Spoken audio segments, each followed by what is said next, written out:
You unlock this door with the key of compassion. Beyond it is another world, a world of science, a world of common sense, a world of sanity. You're moving into a land of both empathy and ethics, of nutritional knowledge and empowerment. You've just crossed over into Dr. Osborne's zone. Dr. Tom O'Brien, thank you so much for lending your expertise to our knowledge base on mold. I'd really like to pick your brain today on inflammation and, mold being a driving factor for inflammation, but how people actually get sick, if you could elaborate for us. I think it's such an important concept for everyone to realize. Doesn't have to be geeky. It just has to make sense to people.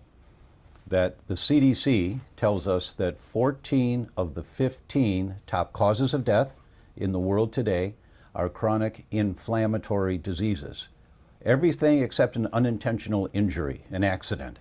Everything else, Alzheimer's, diabetes, heart disease, arthritis, multiple sclerosis, rheumatoid, they're all chronic inflammatory diseases. I consider it the root mechanism of disease. Some doctors talk about root causes. Oh, this is the root cause. No, it's not. There are many causes. Some are more prominent than others, but there's one root mechanism for over 95% of the diseases that we get. So if we understand this root mechanism and we begin to look at why is that happening to me, then we have the power to make some different choices. Because if people are suffering, obviously they have some type of inflammatory cascade going on. There's lots of inflammation in the body, and we can give some examples if you like. But it's inflammation. Now, where does inflammation come from? Inflammation is the response of the immune system. Our immune system is the armed forces in the body. It's the Army, the Navy, the Air Force, the Marines, the Coast Guard. We call them IgG, IgA, IgE, IgM, cytokines. There are many different branches of the armed forces, but it's the armed forces. It's there to protect you. And it never argues. I've got a slide of looks like a special forces guy all dressed up in a helmet and goggles, and he's jumping out of an airplane, and you're in the plane and you can see the clouds and the earth way, way down there. And he jumps out backwards and he's saluting. It's just a great photo, but the immune system never argues. It'll do everything it can to protect you. That's why humans have survived over the centuries, the millennia, is because we've developed an immune system that will protect us without negotiation. It never says, I had a couple too many beers last night. I'll get around to this, but I need a break. It never does that. It will always do whatever it can because it's saving your life. And when you understand that, and you understand that the inflammation in our body is the mechanism by which the immune system tries to protect us, then the million-dollar question is, what is it trying to protect you from? And the most common, one of the very most common environmental triggers, I see it every day, most, not quite, but most every patient is some degree of mold exposure. Along with they might have a gluten sensitivity, they might have some other food sensitivities or heavy metals or all the other lipopolysaccharides, all the other stuff that might activate the immune system, but mold is so very, very common. That's why I'm thrilled to be here with you, because it's such an important message to get out to people who think, oh, I don't have any problems with mold. You don't know unless you check. And the rule is, in God we trust, all others require data, right? So you just have to check, and you have to check properly with the right test to see, is this a contributor to the amount of inflammation? That makes me think of Richie Shoemaker's work, chronic inflammatory response syndrome, which right. It's named for its mechanism. That's which right. is what you're talking about, That's the inflammation. Right. And no one can argue with this basic concept. It's so simple that, and we've gone through all of our education, our medical education, our years in practice, we get so laser focused on some things, we forget the big picture. And the big picture is, why is that patient inflamed? Because it's always inflammation causing their recurrent miscarriages, or causing their migraines, or causing their joint pains, or their whatever it is. It's always 95% of the time, it's inflammation. So when we can investigate what is my immune system trying to protect me from, it changes the paradigm. It changes how you approach whatever symptoms you're currently having. Yeah, so aside from food, you mentioned gluten earlier, and so many people struggle with autoimmunity, and gluten is one of their answers. We've talked about this for years, but where would you put mold in this equation and other associated water damage building byproducts? That's a really good question. I've never thought of it that way before, and there is an argument to say it is right there with wheat-related disorders at the very top, or it might be above wheat-related disorders, because we know every human responds to wheat with an activated immune system, but for some people it doesn't cause any trickle-down damage. It depends on how inflamed they are and how much damage has occurred to their tissue and their microbiome and a lot of things like that. But mold is so stealth. It's like a stealth bomber that no radar can detect. You can't detect that you've got a mold sensitivity until you've created so much inflammation. Now your tissue can't function properly, whether it's your brain or your eyes and your vision or your liver and detoxing, depending on where the mold is accumulating and what the inflammation is addressing. So it's right at the top. There's a couple of tests that I require before I'll talk to a patient. I won't even talk to them, because I see one patient a week, one every 2 weeks by Zoom, and my job is to identify why are they still sick, right? And so we're going to do a bunch of tests to identify the mechanism that's going on for them. Where's the inflammation coming from? I won't talk to a patient if they don't include a test for mold, because it's so very, very common. I don't care if they say, well, I don't have any mold. I checked my house, I don't have any mold. Okay, but we're not treating your house. We're treating you. And if you live in New Orleans, but you've had your house remediated and everything's great, or you live in the South in Texas, and your house is safe, but you're not a hermit. You've got a car, and you're breathing the air coming out of the car. You work somewhere, you're breathing the air there, you go to restaurants, so you can be getting the exposure somewhere outside your house, but on a regular basis. So you go to church once a week and you're inhaling it for an hour and a half when you're in church. I live in Italy now, and so I like to visit some of the old churches, when there's no service going on, just to see the architecture and the paintings and all that. And some of them, I walk in and I go, no. And I turn around and I walk back out. I won't go in, because I'm not going to stay in there for 10 or 15 minutes breathing the mold. Same thing, I think we've talked about this before. We travel so much, and you fly to a city, like we're here now in Niagara Falls, right? You fly in, you take an Uber to the hotel, you check in, you go upstairs after a long flight, long day, put the key in to open the door. The first thing I do, I leave my bags out there in the hall. I walk in, close the door. No. And I said, really? Oh, come on, because I'm tired, right? But I go back downstairs, say, hi, I need another room. There's some mold in that room. That you have to be vigilant of your exposures once you've identified that this is a contributing factor for you, creating the inflammation that's producing the symptoms you've got. Yeah, absolutely. I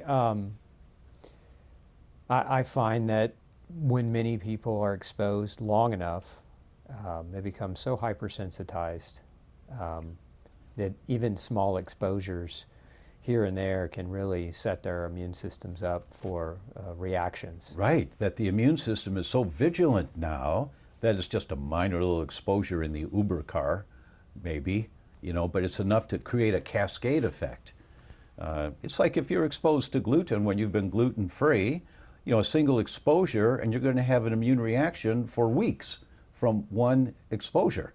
And I haven't seen the science on mold to say that same thing, but clinically, that's my experience, is that people can have symptoms that'll linger, and they're not sure why. I said, would you go to a new church, or in my example, that they've gotten some exposure somewhere.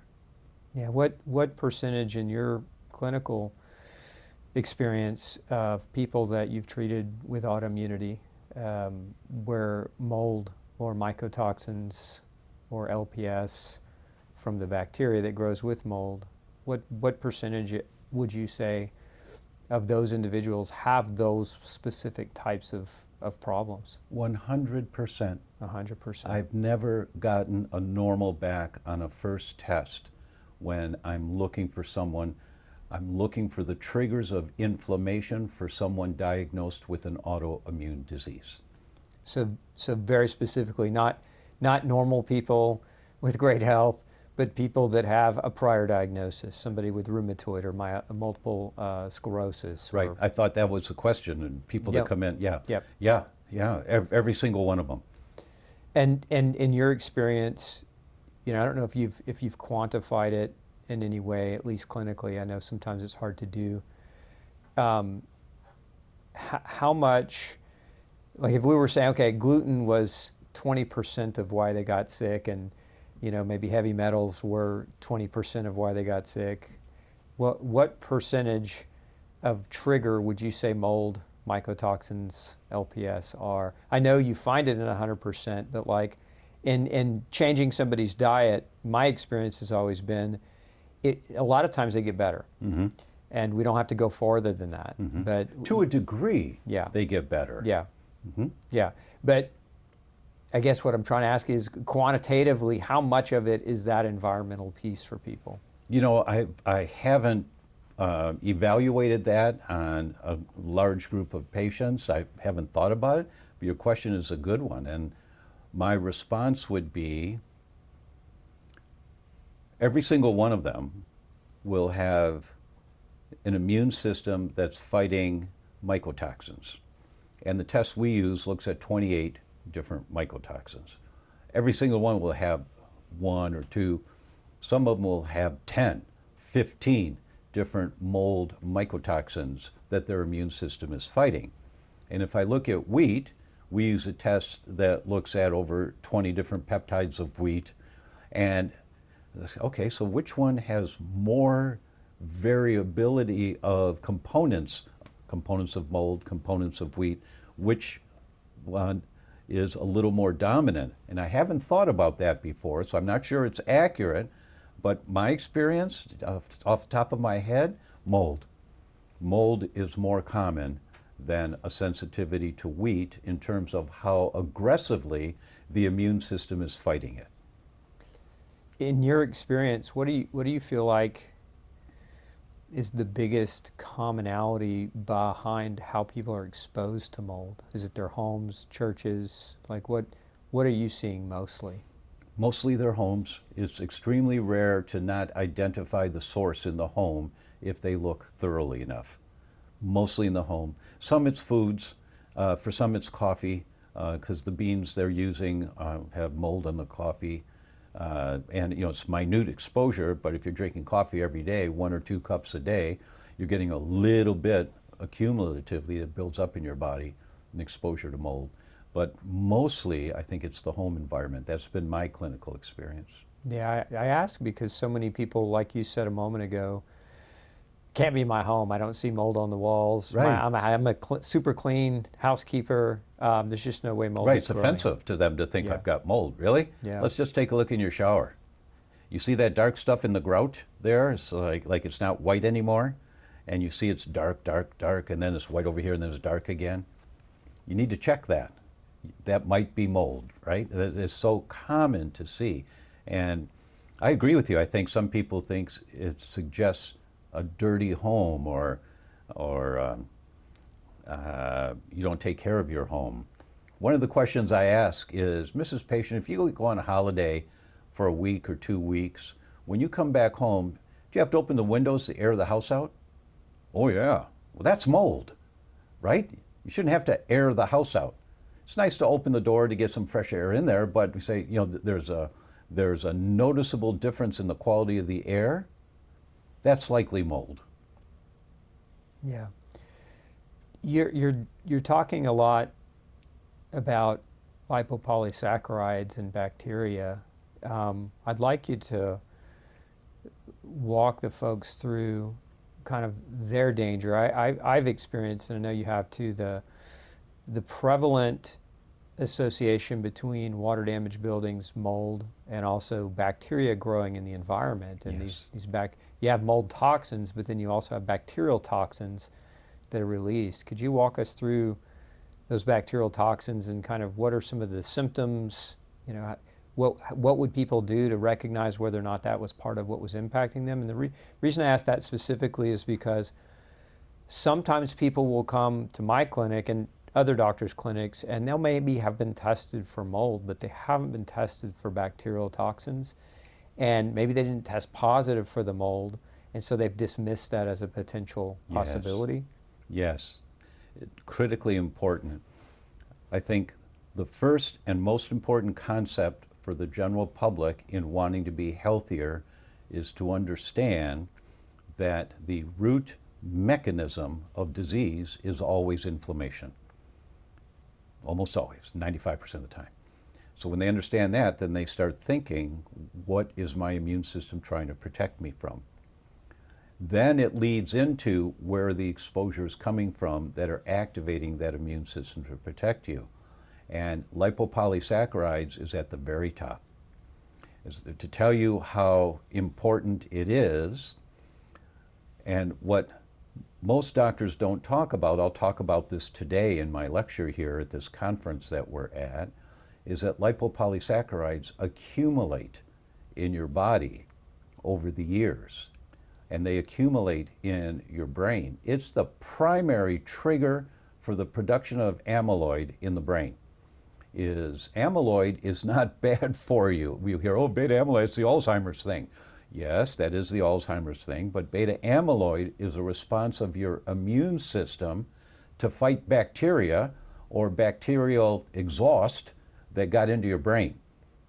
And it's really interesting, that the researchers, these guys are geeks and they have their own way of speaking and all that, but they call the amyloid, there's many different types of amyloid depending on what type of bacteria has gotten into your brain, but they call them Lego peptides, like Legos, like the toys. We both got kids that play with Legos, right?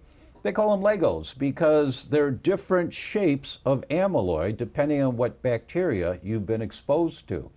I get a little joy out of seeing whoever thought that one up is trying to give an example that people can understand, visualize, oh, Legos. So beta amyloid is the production of beta amyloid in the brain. It's the most, lipopolysaccharide is most potent and common trigger of beta amyloid in the brain. And as beta amyloid continues to accumulate in the brain, because you keep having leaky gut, which goes to leaky brain, and so you get these bacteria and the bacterial exhaust that go into the brain, you keep making amyloid to try to wall this stuff off. And that's the job of beta amyloid, is to wall off the bacteria, put it in like this big shell that it can't get out of, so the immune system doesn't have to fight it anymore and reduces the inflammation, right? That's what beta amyloid is. It's a protective mechanism. And the million-dollar question is, what is it trying to protect you from? So there's two categories of bacteria. We call them gram-negative and gram-positive. The gram-negative bacteria are the majority of the bad guys that we're exposed to. And we all have some bad guys in our gut. Our ancestors were exposed to it all the time, so their immune systems developed ways to fight this stuff in the gut so that it didn't get out of the gut into the bloodstream. Once it gets in the bloodstream, because of a leaky gut which is very, very common in our world today, was not so common 10,000 years ago, right? But now it is today. And so this bacteria gets into the bloodstream. And the bloodstream's just a highway. You know, all the traffic's going in the same direction, but there's no lanes of traffic, so everything's just in there. And when it gets up to the brain, if you have a leaky gut, the mechanism that caused leaky gut will also contribute to causing a leaky brain. And so what's in the bloodstream that might be okay, might not be okay in the bloodstream, it gets into the brain because of a leaky brain. And it's not supposed to be in the brain. The molecules are too big. And that activates the immune system of the brain trying to protect you, which creates the inflammation to kill this thing inside the brain. And then you get the collateral damage from the explosions. I refer to the immune system in the brain. We have 4 immune systems. This is getting a little geeky now, but you know, in the gut, most of the immune system in the gut is like the sheriff in town. He's got a 6-shooter, you know, to keep the peace, right? Then in the bloodstream, you've got the marshal. The marshal has a much larger area than the town that he's responsible for. He's got a rifle, maybe a Winchester, or, you know, I grew up with cowboys, so maybe it's a Winchester, right? But in the brain, you've got an immune system that's special forces with laser-guided bullets. And their job is to just eliminate anything that gets in there, right? If that happens once or twice, no big deal. But if it's continual because a person's eating French fries and all the bad fats that cause leaky gut, and all those bad fats in the bloodstream will cause a leaky brain, now you got molecules getting into the brain on a regular basis because of the garbage that people are eating. And then you've got the immune system in the brain trying to protect you, firing these laser bullets. You get collateral damage in the brain. And when you get collateral damage because of these bazooka explosions in the brain, you get this collateral damage. Now you've damaged the brain tissue. Now your immune system is going to make antibodies to fight the damaged brain tissue, to get rid of that stuff. It's old and damaged stuff, so you want to get rid of it, right? That's why we do a test that looks at 55 different markers of inflammation in the brain.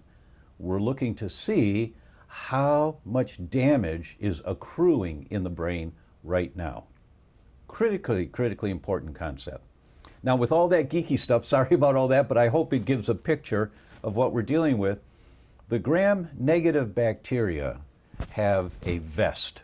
I call it a vest that protects that bacteria, so when it gets into a mammal, whether it's a horse or a human or a rabbit, whatever animal it gets into, the immune system of that mammal tries to kill that gram-negative bacteria. But it's got a vest, and the immune system can't damage the vest. That vest is called lipopolysaccharides. So sometimes our immune system can kind of squeak in there and kill the bacteria. Might be Klebsiella, might be Pseudomonas, there's many different types it could be, and it'll kill the bacteria, but you still have the vest that got in through the leaky gut into the bloodstream. That's called LPS, lipopolysaccharides.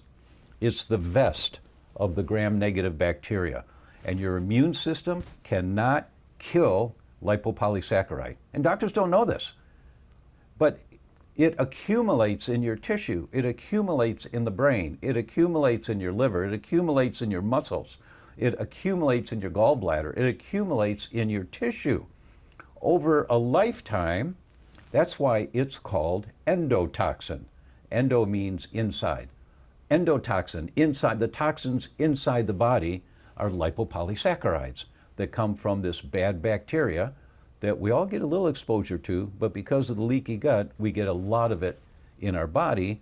It deposits in the tissue, it accumulates over a lifetime, and you just Google LPS for lipopolysaccharides and sepsis. And you see the studies. LPS is the cause of sepsis. Endotoxin is what sepsis is. Now, sepsis is I think it's number 1 or number 2 killer of elders in hospitals. Hundreds of thousands die a year in the US from sepsis. My mother died from sepsis, and at the time I didn't know any of this stuff, which is what got me so interested in it, to figure out what happened here. How come? And so now we've got a really good picture of what this is. So LPS, and people haven't heard of LPS, but it's the number one trigger. There are two things. Our friend and mentor, Professor Alessio Fasano at Harvard. So to give the audience a sense of this guy, Professor of Medicine, Harvard Medical School, Professor of Nutrition, Harvard School of Public Health, the Chief of Pediatric Gastroenterology at Mass General at Harvard, the Director of the Celiac Research Center at Harvard, the Director of Mucosal Immunology Center at Harvard. 5 titles. Any one title is a lifelong dream for someone at the top of their game. Now, I know we've talked before, we think he's going to win the Nobel Prize because it was him and his team that identified the mechanism of leaky gut back in 1997, how this thing occurs. And they've been publishing about it ever since. He's always so careful about what he says because he can be misquoted so easily, right? Mm-hmm. And you'll see a paper, there's over 350 research papers with his name on them. There might be 6 authors on the paper, but the last one, Alessio Fasano, the boss, the stamp of approval, okay, this can go now, right? This paper he wrote himself, which gives us a sense of how important the paper is. And he wants to make sure that the world understands this. The title of the paper, All Disease Begins in the, quote, leaky gut. The role of zonulin, the protein zonulin, in the development of chronic inflammatory diseases. And 14 of the 15 top causes of death are chronic inflammatory diseases. And Fasano's telling us all disease begins in the leaky gut. And in that paper, he tells us the 2 most powerful triggers to create leaky gut, which means, and that's the gateway in the development of autoimmune diseases. The 2 most powerful triggers are gluten and LPS. So they should be at the top of every doctor's list of what they test for. Is this patient's immune system fighting wheat? Any of the peptides of wheat, not just gluten, but any of the peptides of wheat. And is this patient's immune system fighting LPS? They're the 2 top triggers of inflammation, which is the root mechanism of 14 of the 15 top causes of death. And when you put it in that perspective, it's like, oh my God. And LPS is accumulating in the body over a lifetime called endotoxin, and that is the cause of sepsis. So when you start to understand this bigger picture, it's not just, I feel fine today, I don't feel too bad. But the mechanism, one more study, if I may, because it helps to put it in perspective. Back in 2017, most every newspaper in the country said, Medicare projected to go bankrupt in 20 to 30 years because of Alzheimer's. You may remember seeing those stories in the news. It was the front page of most newspapers for a day or two. And then the government put together a commission of the best experts in the world that they could find to figure out, what are we going to do about this? What are we going to do? So they came together. It took them 2 years to write their report. And when they wrote their report, there was a graph in that report that said it all. It just said it all. So I'm going to give you a little background information, and then I'll talk about the report and what it said. 20-some years ago, and I know you and I have talked about this study before, Dr. Melissa Arbuckle was at the VA, and she looked for people with lupus in this one VA center, the autoimmune disease lupus, and she found 136, I think it was, patients with lupus.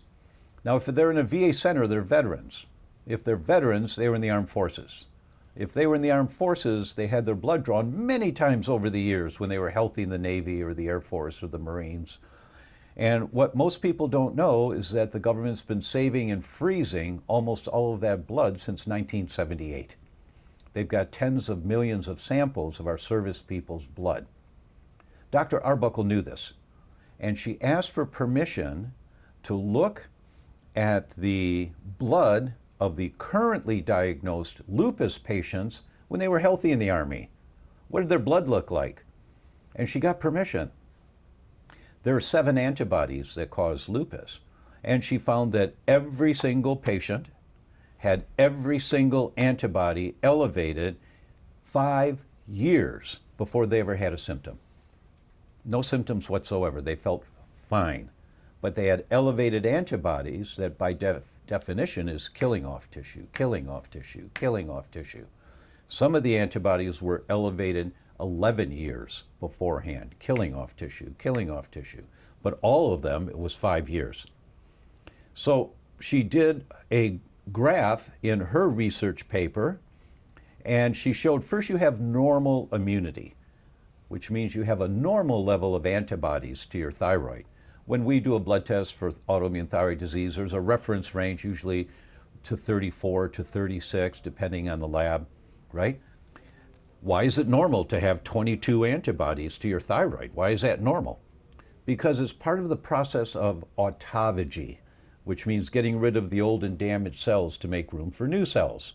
Mrs. Patient, you have an entire new body every couple of years. Every cell in your body regenerates. How does that happen? You have to get rid of the old and damaged cells to make room for the new ones. And antibodies are a part of that process. So there's a normal level of antibodies.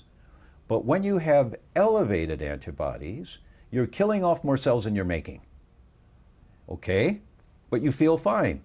Well, Dr. Arbuckle showed us that this was going on years before people ever had a symptom because they hadn't killed off enough tissue yet. And she did this drawing that said first you have normal immunity, so the antibody load is normal, a little bit normal.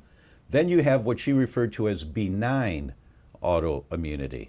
Well, it's not benign, it's killing off more tissue than it's making, but there's no symptoms. Then you have pathogenic, where you have symptoms, and then you get a diagnosis, as if you got lupus here. But you actually got lupus way back over there when the antibodies were elevated. You were on the spectrum of autoimmune development, right? So she showed us that. Now, the easiest way for clinicians like you and me to turn that around is if you can get to it before there's so much tissue damage that they've got symptoms. And that period before symptoms is called the prodromal period. It comes from a Greek word, prodromos or something, it means before, right? So before symptoms. That prodromal period where Dr. Arbuckle referred to as benign, elevated antibodies but no symptoms. If you can identify it there, then you've got a really good, it's not easy, but it's easier to turn it around, right? So now, back to the Alzheimer's Commission group. It took them 2 years to publish their study. It came out in February of 2019. No one paid attention to it July of 2019. And no one paid attention because that's when the virus came out. And so everyone was terrified of the virus and nobody listened to what these guys said. And they did their drawing. And when you see this drawing, wait, what? Because they show, and they refer to it as the prodromal period of Alzheimer's. What does that mean? It means before symptoms. The prodromal period goes for 20 to 25 years of elevated inflammation in the brain, killing off tissue, killing off tissue, killing off tissue. And the primary trigger for all of that is lipopolysaccharides, LPS. It's so bad that now the research is just shocking when you see this. Now, every single child by age 14.8 years was the average. Every single child in Mexico City has evidence of Alzheimer's. Every one, when they do MRIs. They see the plaque, they see the mechanisms of it, everyone, because the air pollution, which contains LPS in it, along with particulate matter, is so extreme there. Okay, that's Mexico City. That doesn't relate to us. Really? February 2019, once again, that same time period, no one paid attention to Blue Cross Blue Shield. And they came out with a report saying, we've got a problem. And they showed that in the previous 4-year period, now this is just a for-profit insurance company, they showed that in the previous 4-year period, there was a 407% increase in the diagnosis of mild Alzheimer's in 30 to 44-year-olds in 4 years. Wait, what? 407% increase in claims in 30 to 44-year-olds in 4 years? Yes. Yes, because people are getting sicker at younger ages. They're more of the bad foods causing the leaky gut. The LPS is getting in the bloodstream. It accumulates. You get leaky brain. It accumulates in the brain. Nobody's checking the prodromal period with the right test to identify the inflammation that's there. Killing off tissue, killing off tissue, killing off tissue. And then eventually you start getting symptoms. So that's the big picture view. I know it's geeky stuff, but I'm hoping that you will listen to this again and again. You listen to this interview, you listen to these points, because it's so important to get the big picture. Where is my inflammation coming from? So, thank you for that. Let's back up to the LPS. So, they're coming from gram-negative bacteria. Where are people being exposed largely to these gram-negative bacteria? There are so many sources. You know, you get these bags of peeled carrots, and you leave them in the refrigerator for a few days and get a little slimy. That's LPS. Within 4 days, you've got toxic levels of LPS in diced onions and in peeled carrots. Within 4, just read the science. It's like, wait, what? What? I mean, my kids, we gave them those peeled carrots all the time. We buy the bag at Whole Foods thinking it's just a little more convenient. Kids like them, they can just grab them, and they aren't going to peel or whatever. That's an example. But showers. Everyone needs to be cleaning their shower heads. Just Google bacteria and showers. And you find that there's always a little bit of bad bacteria in the water. It's cleaned, metropolitan water, but they can't kill all the bacteria. There's always a little bit. And when you turn the shower off, the water is right at the top of the shower head, and bacteria there will start creating what's called a biofilm. It's like a polymer, a plastic covering that protects the bacteria in the future, which is why there is antibiotic-resistant bacteria.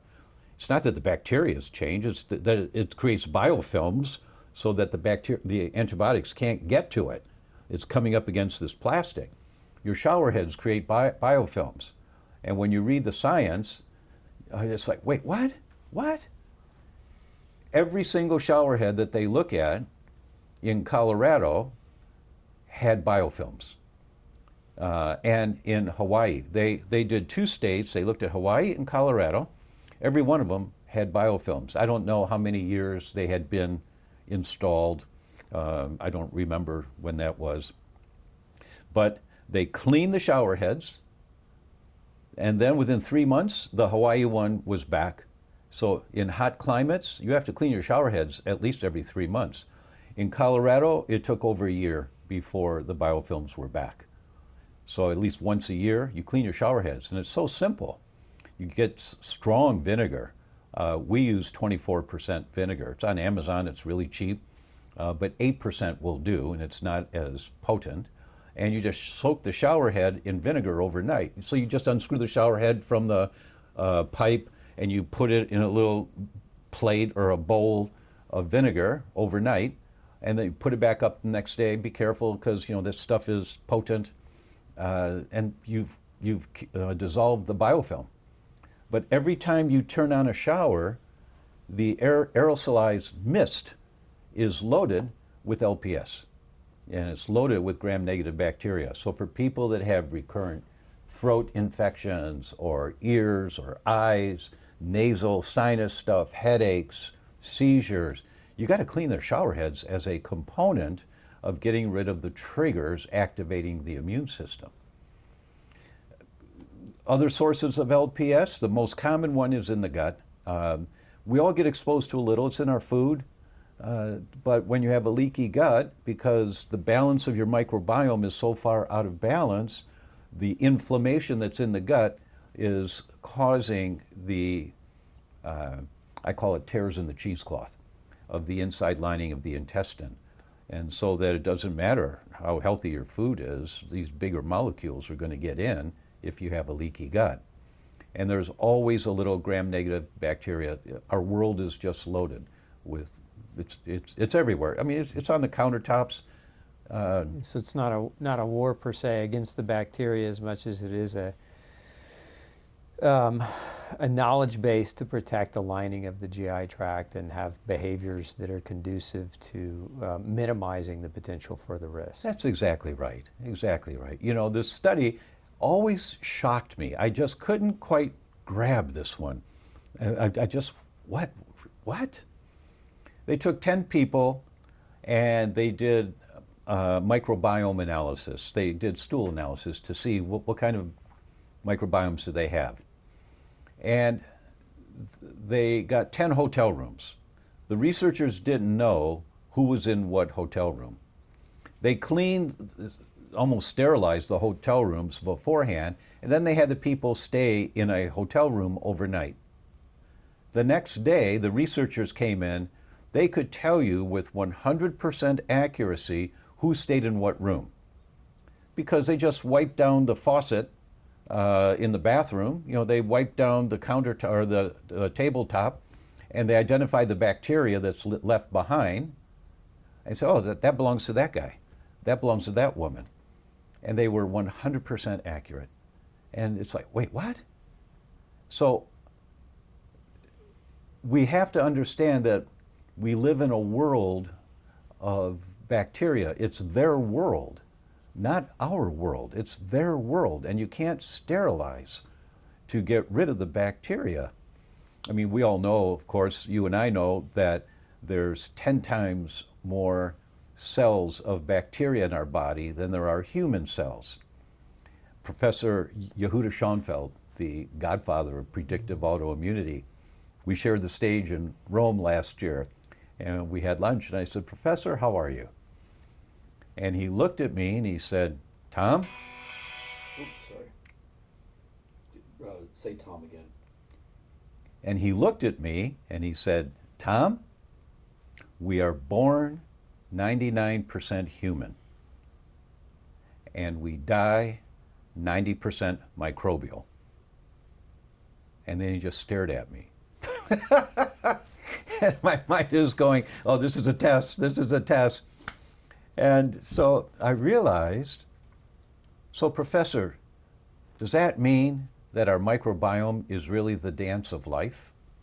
And he said, precisely. You must be an excellent dance partner with your microbiome. That's the key. All disease begins in the gut. Fasano's paper, right? Yeah, Fasano once said to me, your gut is not like Vegas. Right. What happens there doesn't necessarily stay there. That was a great one. I remember you told me that was a great one. Yeah. So we're dancing with our microbiome. I want to pull this around back to mold. I've read a number of newer papers coming out. The research on mycotoxins is exploding in the last 15, 20 years. They're showing now that heightened levels of mycotoxins cause disruption of the microbiome. Actually, penicillin, the antibiotic, is a mycotoxin. And so people being exposed to mycotoxins are being exposed, in a sense, to antibiotics, things that can disrupt the bacteria that live inside of them and on their skin, et cetera. It's a really good analogy. And that opening up the potential for gram-negative bacterial overgrowths or dysbiotic overgrowths, because it's not a matter of whether they're there, it's a matter quantitatively of how much is there. and whether or not they're able to penetrate through those barriers. Is that fair to say? That's very fair to say. So it's always, all disease begins in the leaky gut, right? So the concept is reduce the inflammation in the gut, and then you reduce the intestinal permeability, the leaky gut, which is the gateway in the development of all autoimmune diseases. So people shouldn't walk away from this interview with the fear that they need to go scrub more, wash more. They should walk away with understanding that it's their responsibility then to be a good steward for what they're putting in their body and what they're exposing their body to. That's a really good recommendation. You know, you start thinking about the little things. Like one of the things that's helped my marriage so much is when I started putting the toilet seat down. Right? My wife would remind me again and again. But when you put the toilet seat down and then you flush, you don't smell anything in the bathroom, right? Well, when you smell something in the bathroom, what do you think you're smelling? You're smelling bacteria. It's aerosolized. Aerosolized, yeah. That's what you're smelling. So there's benefits to being a considerate husband in terms of, you know, but there's also health benefits. And you start thinking like that, okay, how do I reduce my exposures to the amount of gram-negative bacteria in the world? Well, you know, if you've got a container of raspberries and you're really looking forward to having some raspberries, you know, you pull them out of the refrigerator and you see, oh, there's mold over there. But the mold's only on the left side of the package, so you get those out and then you eat the stuff on the right side. Not a good idea. Maybe, well, I don't see any mold on there. Okay, at least rinse it off first. Use a little veggie wash on it, you know, from Truly Free or one of our other companies that make those kinds of products. You know, just take an extra step to minimize your exposure to lipopolysaccharides and to mold. You start thinking this way and you don't get fanatical about it. I mean, I got tired of my wife reminding me to put the toilet seat down because, you know, and my son, you know, when he was 3, he started using the big boy potty. And but he was trained from day 1 at age 3 to put the toilet seat down. So it took me a little longer. More malleable brain. Right? That's right. That's right. So what's your biggest walk away? You've got an audience who maybe they're being exposed to mold, very, very sick, very chronically inflamed. You know, obviously find the mold, remediate the mold, get out of the mold. But from the perspective of healing from the persistent inflammation from the exposure they had, what are the top things they really need to be considering to put themselves back right? First thing is, you have to know it's not one thing. It's not just mold. By the time you've got substantial immune response to mold, you also have other triggers. And so you have to be thorough enough to identify, well, is wheat a problem for me? Well, every human has a problem with it, whether they know it or not, but there are a relatively few, that don't activate an immune response, and they have healthy immune systems. They have adequate total immunoglobulins, but there's no response. So there are a few that are safe to eat wheat, and to those people I say, well, just check again in a year, you know, because it's likely going to change at some point, and we want to nip it in the bud during the prodromal period. But you have to identify the other triggers. Do you have heavy metals? Do you have accumulated endocrine disrupting chemicals? There's 4 tests that I recommend everyone do, because then you've got the map in front of you. You know, an analogy I give is that I raised a family in Chicago. My practice was in Chicago. It's easy to get around Chicago. The streets are pretty clear, but if you have a map, it's very, very easy to get around. Nowadays we have GPS, but if you have a map, you can see where you want to go very easily. But the map of Chicago does you no good in San Francisco. It won't tell you anything. So what worked for your neighbor to get rid of mold is not necessarily going to work for you. That you have to find out what are the major triggers of inflammation along with mold. And when you find what those are, you identify them. That's why every patient that I'm going to talk to, there are 4 tests I want them to do. It's the wheat Zoomer, most comprehensive test for an immune reaction to wheat that I know of, and also the best test that I know of for leaky gut. The Neural Zoomer Plus, that looks at 55 markers of inflammation in the brain. Oh, let me just comment on that for a minute. So your bloodstream's got all this inflammation in it, this low-grade inflammation because of a leaky gut, okay? Your brain weighs about 2% of body weight, but it has 16 to 18% of body blood at any one time. And the blood is carrying all these inflammatory molecules. So where are you going to see the damage of excess inflammation first, in most cases, in the prodromal period? Where will you see it first?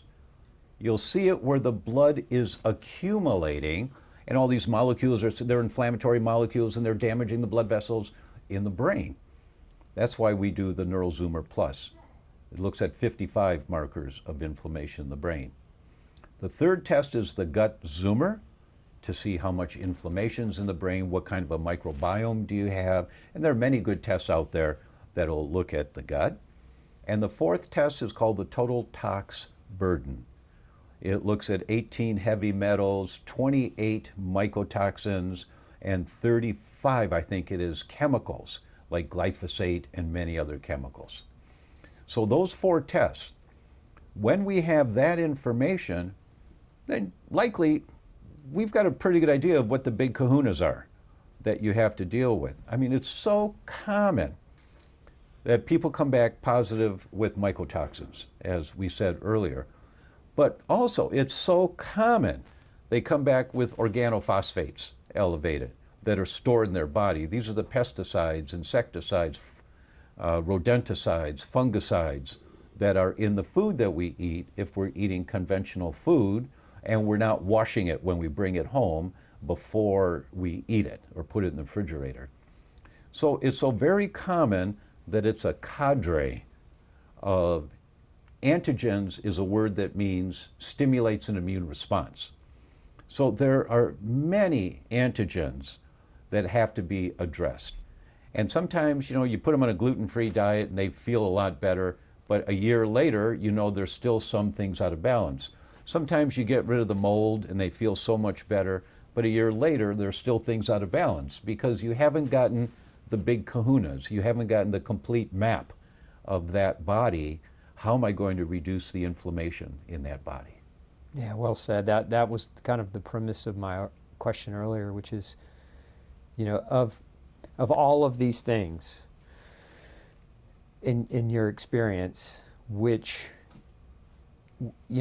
is gluten 20%, Yeah. or heavy metals 20%, is mold 20%? But you've answered the question, but I'm just bringing it back around to that, Yeah. because I see the same thing clinically. It's never one trigger. It's always, a dozen or more. And a lot of people, when they're struggling with mold, they think if I can just get out of mold, everything will be better. Yeah. And that has not been my experience. Yeah. Getting out of mold is step one. Critical. Yes, it's the most important first step. Right.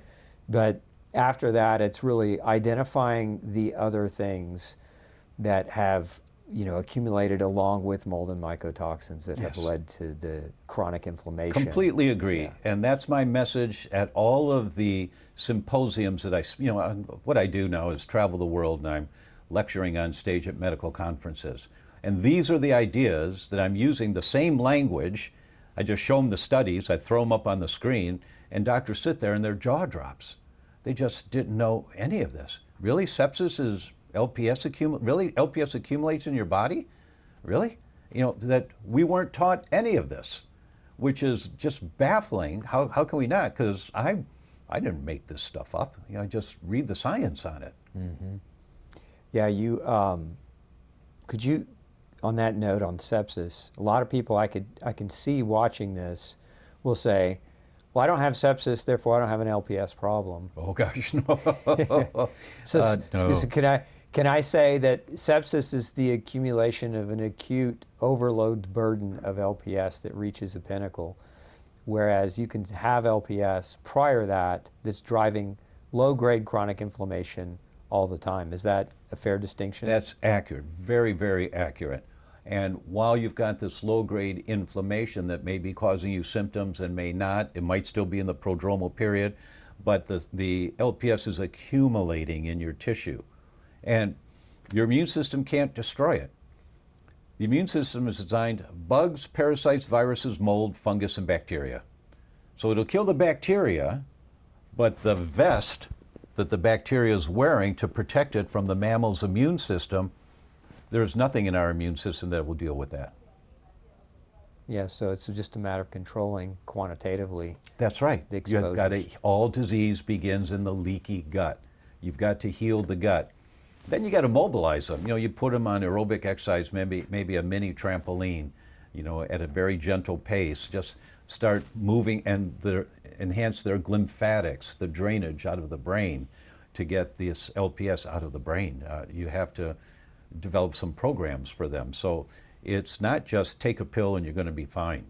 Yeah, so that brings us around then to the last question I'd asked you on what were the top things people can do? So you'd mentioned testing, not guessing, to get other inflammatory triggers controlled through behavior. You just mentioned exercise and motion and movement, a trampoline being the example. Are there other things that you find are critical for people to recover? The first and most important is identify the sources of inflammation. Critically important to have the map for your body. You say, boy, this is overwhelming. Yes, it is. It's going to take 2 years. This one will take care of it in a few weeks. Don't worry about it. It'll be fine. This one will take a month to 2 months, but don't retest for at least 6 months. It's a waste of money. But then this one can take a number of months. This one will take 1.5 years to 2 years. And so you give them the idea that the map, then they know what they have to do. And then you start implementing the protocols. So the protocols, first, hydration. Most important in my experience, that if we don't have enough hydration in our bodies, we can't get rid of, it's like backing your car into a snowbank and the exhaust pipe's full of snow. The exhaust is going to come back into the engine, back to the engine and back into the car, right? You've got to have good elimination, healthy elimination, which means hydration. And for most people, about 1/3 of an ounce per pound body weight, a ballpark. If you're doing infrared saunas or some type of sauna, which is very helpful to flush out toxins, or if you're exercising aggressively, which I don't recommend so much unless you're an athlete, but you're sweating a lot, it might go up to 1/2 ounce of water per pound body weight. But more water than what most people are doing right now. Oh my God, Doc, I'll be peeing all day. Well, that's the idea. You got to get rid of all this toxic stuff that's inside of you, right? The water moves it through you. That's Yeah. right. That's right. So that's first, in my opinion. I mean, I'm in charge to make the coffee in the morning. And when I go downstairs to make coffee, first thing I do is 2 8-ounce glasses of water. And with a scoop of, for us, Vitality C is an alkaline-based vitamin C with ribose in it, which helps with energy in your mitochondria. And a scoop of pectosol, modified citrus pectin, most potent for reducing inflammation immediately. It's really great. I was startled at how I thought I was in pretty good shape, but I guess I'm getting old, because if I'd squat down, my knees were giving me a hard time for about a year. I could feel them, which I never could before, and I thought it was because I was a runner and I ran so many marathons and triathlons, I just beat my knees up. But 2 days on Pectosol and my knees were fine. Wow, I guess I was inflamed and I didn't even know it, right? So we start our day with 8 ounces of water with some alkaline-based vitamin C and modified citrus pectin in it. That's how we start the day, then our coffee. And throughout the day, you just have to remind yourself, drink a little water, drink a little more water, count the glasses, so by the end of the day, you've hit the target, 1/3 of an ounce per pound. You weigh 120, that's 40 ounces of water a day. That's 5 8-ounce glasses. Well, it's a lot of water, I'll be peeing all day. Well, that's the idea. That's the idea. So water is most important. Second, because when you do the total tox burden, I don't know that I've had 2 people that came back normal on the amount of toxic chemicals that have accumulated in their body. There may be 1 or 2, it's extremely rare, that we all have this. Petroleum-based products and insecticides and pesticides, glyphosate. So reduce your exposures to this. If you can't do organic because it's not available or it's too expensive, then you get the veggie wash. So all of the conventional fruits and vegetables that you buy, you take them home, you squirt it, the broccoli, with the stuff, you dip it in the water, and you say, oh, it looks different. But you've got 90% or more of the pesticides off of it just by doing that little process. Then you leave it in the dish rack to dry before you put it in the refrigerator. It's a little bit of a pain in the butt to do these things, but you've got to reduce your exposure to all of these chemicals that have been identified that are in your body right now, because they're called endocrine disruptors, which means hormone disruptors. They contribute to cancers and autoimmune diseases, and they throw your hormones way out of balance when you have too much of this stuff. Here's an example. At an infertility center, they published this about 18, 20 months ago. Men who were identified to have glyphosate levels in their blood, and that was 70-some% of the men, had glyphosate levels measurable in their blood. Those same men, the glyphosate level was 400% higher in their semen, which means the glyphosate is accumulating in the hormone-loving tissue, your testicles. Okay, so what? Glyphosate activates an immune response in your testicles, and it's called oxidative damage. You damage the sperm. When you damage the sperm, if that's the sperm that impregnates your partner, now you've got a fetus developing, and it's called fetal programming, where the damaged sperm impacts on the development of baby's brain. Just Google this stuff. You say, oh my God. You need to get these chemicals out of your body. I wish I had the language to be some Instagram 3 million follower person, with young people, because I'd really like to get to them and say, do the tests to find out how much of this garbage is already in your body, because it's affecting baby's development if you get pregnant, and it certainly impacts on miscarriages and all of that. So it's the chemicals, the lipopolysaccharides, and the mold. Those are the 3, and the foods, the gluten. Those are the 4 major categories that we have to identify to find out what's your map. How are we going to get you to better health, right? You need all 4 categories identified. And for some people, it's lectins or dairy or soy or egg or something like that, but nowhere near as common. The primary food has consistently been gluten, and then toxic chemicals, mold, heavy metals. Those are the categories that we have to address. Okay. So the message is, if you're still struggling, you're out of your mold, get with a doctor who understands this, get the proper testing done, create a blueprint or map so that you have the proper instruction set for your recovery. Yes. As opposed to trying to, emulate somebody else's recovery that may not be that work specific for them. For you. Right, Yeah. Exactly. And I'm always hesitant because, the question is asked often, what can people do right now to help them feel better? I'm always so hesitant to answer that, because then they think, oh, I tried that, it didn't work after 2 weeks. You need the big picture. You need to understand, what am I dealing with here? What's the map? What's the map that I need? And after 45 years of doing this, I was in Jeff Bland's first talk in Chicago in 1978.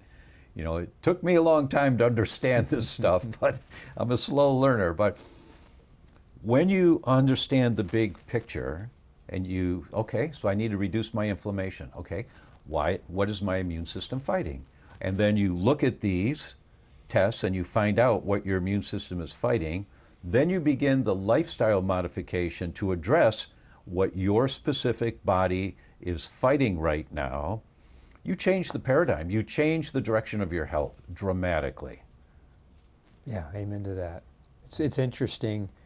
I know we go to many of the same conferences, but I think doctors like yourself and myself, we do communicate, but clinically we all kind of have come to the same conclusions, right, based on the current research and the current literature, and it's always a pleasure to sit down and to talk with somebody with such a stellar caliber who understands it and who's experienced it not only personally but with his patients. So I really do appreciate your expertise and knowledge and appreciate you participating in this film. Well, thank you, Dr. Peter. It's a real honor. I think this work you're doing is so critically important to interpret this pretty technical stuff in a way that people can understand and empower them to take action. I think that's great. Thank you for inviting me. Thanks for tuning in to the Dr. Osborne Zone. Don't forget to share, like, and subscribe for more content like this, and make sure you come back next Tuesday at 6 p.m. Central Standard Time and Thursday at noon 30 for more episodes.